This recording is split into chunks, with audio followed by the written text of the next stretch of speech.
You felt tears spring into your eyes as you started your descent into your planet's atmosphere. You couldn't help it. You'd always sort of thought of this planet as your home, back when you were foolish enough to assume that home was a place, a planet, and not a person. No, home for you was probably still stalking about the Starkiller Base, driving fear into the hearts of anyone who passed him in its dimly lit corridors. You had only been gone 2 days, 3 at the most, and yet you could imagine that he had probably destroyed at least a dozen consoles in your absence, now that you were no longer there to soothe him. You tried to giggle as you cried, but it only came out as a disgusting snort, and Ladson simply looked at you and shook his head. During the journey, Ladson had slowly started to come back to himself. You didn't know what sort of brainwashing techniques they used on stormtroopers to keep them loyal, but he seemed more or less like his old self. He was quieter now, but you could only imagine that had less to do with whatever training he had received and more to do with everything he had seen and done and experienced on the Starkiller Base. Taro and the other Tortudaru were all dead. B and C were dead, and you had no idea if Shane was still on Starkiller Base, or if he was dead or halfway across the galaxy, living on another planet right now. You let your thoughts consume you as he landed the ship, and you slowly made your way through the roads to Sadie's house. Ladson led the way, his helmet tucked under one arm. It was strange to see the sun, strange to see the green of trees and to feel the cool morning breeze brush softly against the tender skin of your cheeks, which had recently been rubbed raw by your on and off bouts of crying. You couldn't help it. Being back here, on this planet, almost made you believe that the whole thing had never happened at all, as if Kylo Ren had been nothing more than a dream, a pleasant distraction. You let out a breath as your fingers clumsily stroked the fabric of his scarf. He had been real. Both the scarf and the throbbing ache in your chest confirmed it, and you let your feet carry you numbly to the house that belonged to Sadie's father. Her father owned a small shop where he traded his wares, and his house was located directly behind it. Fortunately, it was very early in the morning when you arrived, and the sun was only just breaking over the horizon when you walked into the door of his shop. He was an older man now, and the gray hairs in his beard reflected his age. He had been looking down, working on some droid in the corner when you had approached, but you could see his entire body tense as his eyes focused on Ladson's armor. His eyes immediately traveled to your face, and you could see him searching you for a moment, trying to remember where he knew you from. It may have only taken him seconds to place you, but that was the confirmation you needed. You knew that you were not the same person you had been when you left this planet. Too much had happened, but the longer it took him to place you, the more and more you felt determined to separate yourself from the girl who had left here for a 6-month internship. He whispers your name, and your head bows forward in a simple nod, your face expressionless. Sadie, he calls, his voice gruff and hoarse, as if he had recently been sick. Sadie. Yes, Papa? Her voice is the same as it always was, but her long hair, which had previously been her pride and joy, was gone now, cut into a simple bob that didn't even reach her shoulders. She, too, freezes as her eyes sweep over Ladson's armor, but she recognizes his face immediately. And then she sees yours. She freezes as her eyes lock with yours, and for a moment you're worried that she's going to scream at you, tell you to get out before she lunges at you. You put up your arms defensively as she throws herself into them, wrapping her arms around you as she sobs into your shoulder. You hug her back, letting tears carve out yet another trail in your cheeks. Honestly, you had no idea how your body was still producing tears at this point, but apparently it could. Sadie led you into a back room and told you all about how Kylo Ren had come into Hux's chambers a few days after she had seen you. She had admitted that she had been afraid that he was going to kill her before he had decided to release her, sending a trooper to escort her back to her home planet. She told you everything that you had seen in the vision in Kylo's head, but you decided it was probably best if you didn't tell her about that. Even though she didn't mention it, you could still see a scar on the side of her neck from where his lightsaber had burned off her collar. Her dark skin camouflaged it well, but you knew it was there, a symbol of both Hux's cruelty and Kylo's virtue, something she would be reminded of every day for the rest of her life. She explained that she had first been afraid. The trooper had not said a word the entire way back, and she was worried that he was going to drop her off on another planet before they finally landed at the edge of town. He had let her off the ship and had released her without so much as barter or condition, taking off as soon as her bare feet touched the soil. As the ship hovered off the ground, she hadn't even bothered to watch him go, racing instead towards her home, towards her waiting father, who embraced her with an anxious sense of relief, embracing her only as a father truly could. Over hot cups of tea, which helped soothe your sore throat, she had asked you about what had happened to you. She had made it clear to say both of you, but between his armor and his expression, you could tell that Sadie perceived something indifferent in Ladson as well. You could only imagine what sort of nightmare still haunted Sadie about her time there, and both his armor and demeanor were a reflection of the terror she had experienced. That was as evident to you as it was to her, but what was not clear to you was how much you had changed. Throwing caution to the wind, you both told her and her father about your time with Kylo Ren, touching his scarf tenderly every time you said his name. You omitted the graphic details about how you had been intimate with him, but you did, however, imply that he had developed a sort of tenderness for you, a soft spot, and somehow you had both come to rely and depend on each other. You told them about your other recreational excursions on the base, about how you continued to help with self-defense classes, and how you had gotten quite skilled with the staff that Captain Phasma had given you, but omitted any and all talk of your force training. You continued your story up until the very end, explaining how Kylo Ren feared an attack on the base was imminent. Sadie looked concerned when you said this, but said nothing as you finished telling your tale. And then he kissed me, and then he told me that he loved me, and then he was gone, you recalled, fighting back the tears that were present in your voice as you spoke. So I packed, quickly, and Ladson came in. Kylo had someone teach him how to be a pilot, and he flew us out of there. I've been ordered to protect her, he tells Sadie as his gaze travels to you, and I will take that vow seriously. Until he returns, you remind him, until Kylo Ren returns for me. His face falls into the ghost of a nod, and Sadie looks between you. The expression on her face was clear, but there was nothing you could do to assuage her fears.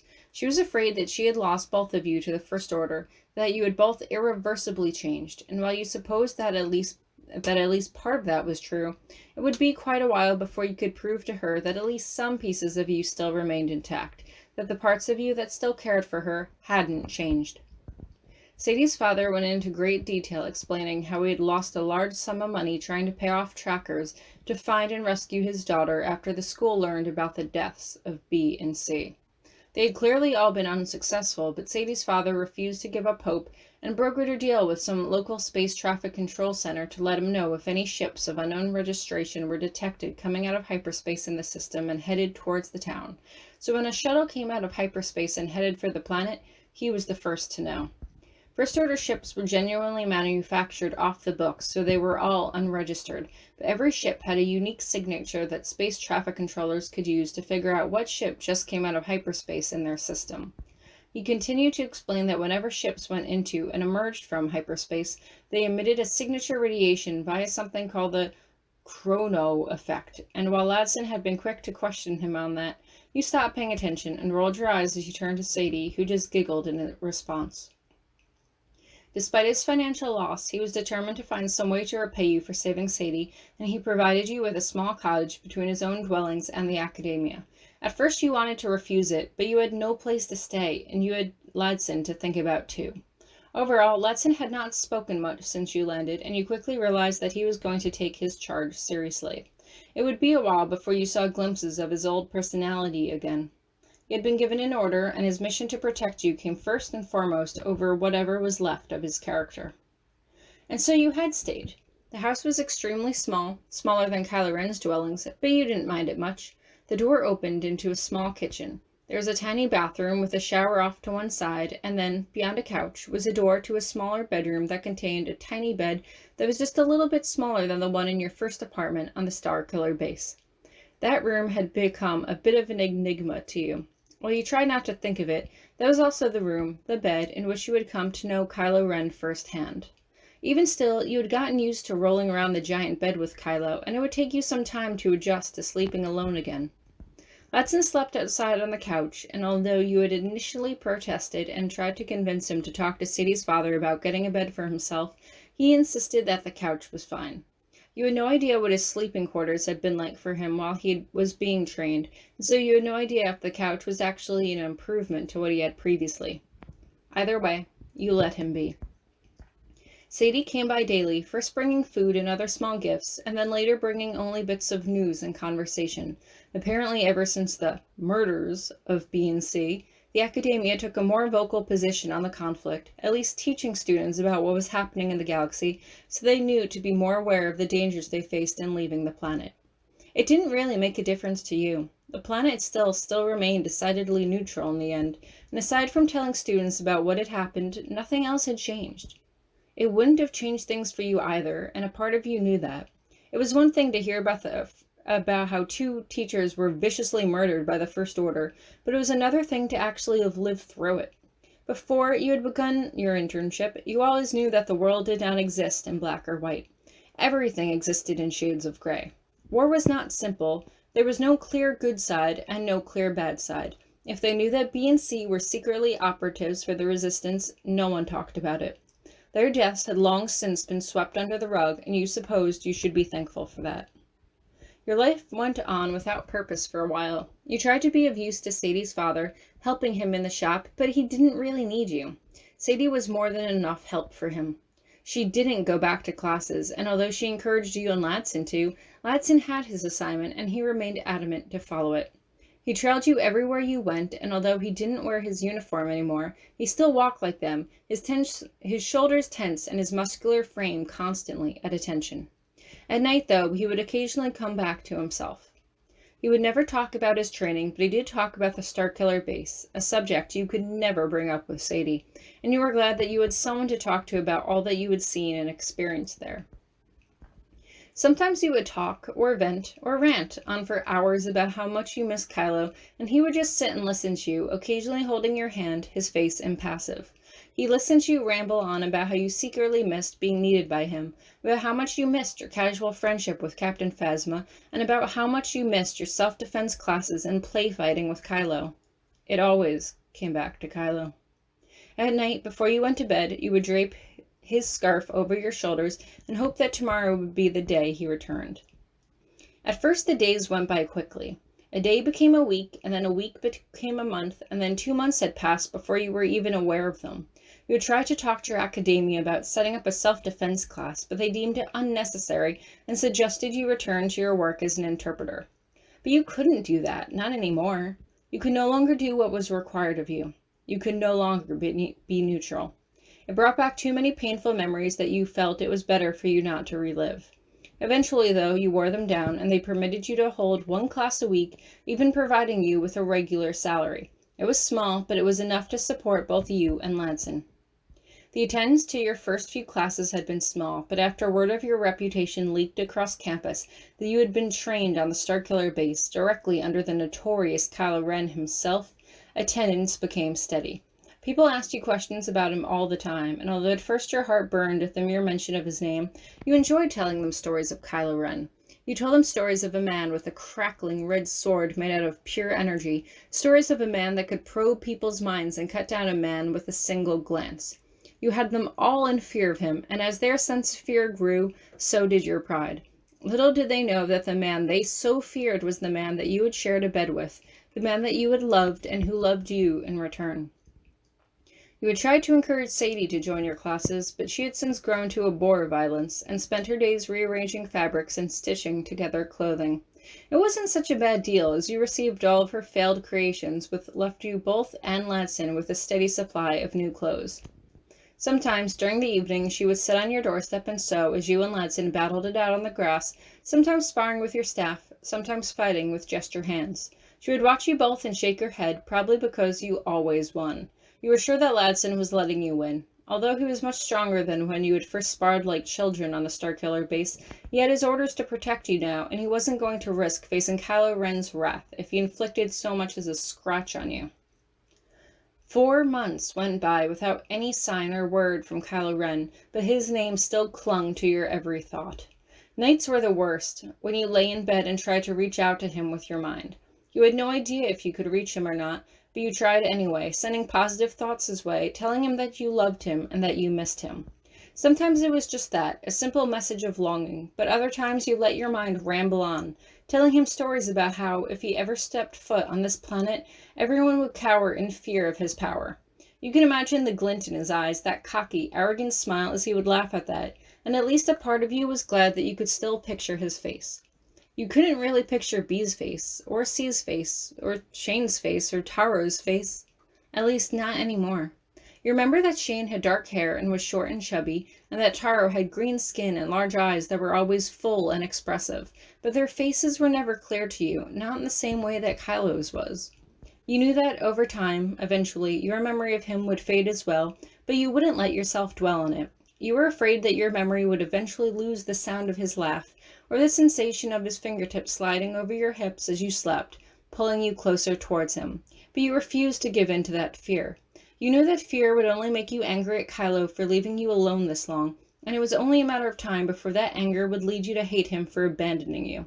You knew it was a dangerous path to go down, and so you refused to take that first step. You refused to be afraid. But little did you know, you were not alone, not truly. Kylo Ren had given you a gift that neither you nor he had expected. You actually couldn't be sure if it was a gift or not, but you knew it was the Force at work. It had to be. The last time he had moved inside of you, it had been a quick, desperate bid to feel each other one last time. It almost didn't seem right that this act would be the one that led to conception. Then again, he had made love to you the night before that foul morning, and that, you remembered, had been an intense, passionate affair that lasted hours. But no, you knew it had happened that morning. You couldn't be sure how you knew. Maybe it was the Force, maybe it wasn't, but somehow you just knew. Which made it more than just a little strange, then, that Sadie had been the one to point it out to you. She had noticed your stomach getting bigger, and while you had insisted that you had just been eating more because you had been working yourself too hard, even Latson had started to pick up on your weird food cravings and your wild swings of mood. As soon as Sadie had told you, you had an inkling in the back of your mind that it was true, but you continued to deny it for weeks, up until the point where it was physically obvious and you couldn't hide it anymore. Back when you had first arrived at your academia, you had visited their medical clinic and gotten a BC regulator implant installed in your inner thigh that should have prevented you from getting pregnant, but somewhere along the line it must have failed because they were able to confirm that you were definitely pregnant. You stopped teaching and told everyone that would listen that the baby was Ladson's. If he was uncomfortable with this, he made no sign of showing it. He knew as well as you did that no one could know that this was the child of the great Kylo Ren. The Force would be strong in this child. He or she would be powerful, perhaps even dangerous, and you honestly weren't sure what to do. You had developed your Force powers with Kylo, but you had hardly used them here. Should you even attempt to train your child in the Force yourself? How would you even go about doing it when there was still so much you didn't know? And would the Force immediately present itself, or would he or she seem, for all intents and purposes, like a normal child? You lay in bed more and more as the weeks went by. Sadie hardly left your side, and Ladson never did leave your side, not at all. Every night, and even every day, every hour, it seemed like, you had your eyes shut tight, whispering to Kylo Ren, sending your thoughts into every far corner of the galaxy, even the unknown regions, trying to send word to him that you were carrying his child. Sometimes you felt like he responded. Sometimes you felt like he told you that he knew, that he told you to be strong, and that he would be on his way as soon as he could. You knew it was probably more wishful thinking than anything else, but you didn't care. If your child was strong in the Force, then it meant that Kylo's Force was inside of you this very second as well, flowing through your veins. Sometimes you felt sure that Kylo Ren was closer to you than ever. He knew. You were sure of it. And you were never as sure of it as the day that your child was born. Sadie thought for sure it was going to be a girl. She said she could tell by the shape of your stomach, but it was a boy. You could feel a small burst of joy inside your chest, and you knew that Kylo would be pleased. As you held your child in your arms while Sadie and Ladson looked on, you could feel the power emanating from him. He had inherited his father's dark hair and dark eyes, but that was not all he had received. The Force was strong with him. You could sense it. You were sure Sadie and Ladson could sense it too, as they looked almost nervous as they looked over you. "No one can know of this," Sadie says quietly. "No one can know that's Kylo Ren's child, or he'll be in terrible danger." "We should be safe on this planet," Ladson adds. "Ren did tell us to wait here. He might come back." "He'll come back," you tell him, looking down at the baby in your arms. "He's strong in the Force. I can feel it. I'm sure others can probably feel it too, but he's Kylo's child. He probably felt the strongest pull of all. He'll come back for us. I'm sure of it." And you were sure of it. You hadn't a doubt in your mind now that Kylo was going to return for both you and his child. He would be raised in the Force, and he was going to be powerful, just like his father. He would have the best traits of both of his parents: a strong fighting spirit, a reckless passion, and an undefeatable sense of self-reliance. None of these traits were inherently good or inherently bad. They just were. You didn't know what trials and tribulations would lay in store for him in the future, but you would let him know each and every day that he was loved. He was going to be great one day, and although you had no idea what form his greatness would take, you could be sure that he would be loved, regardless.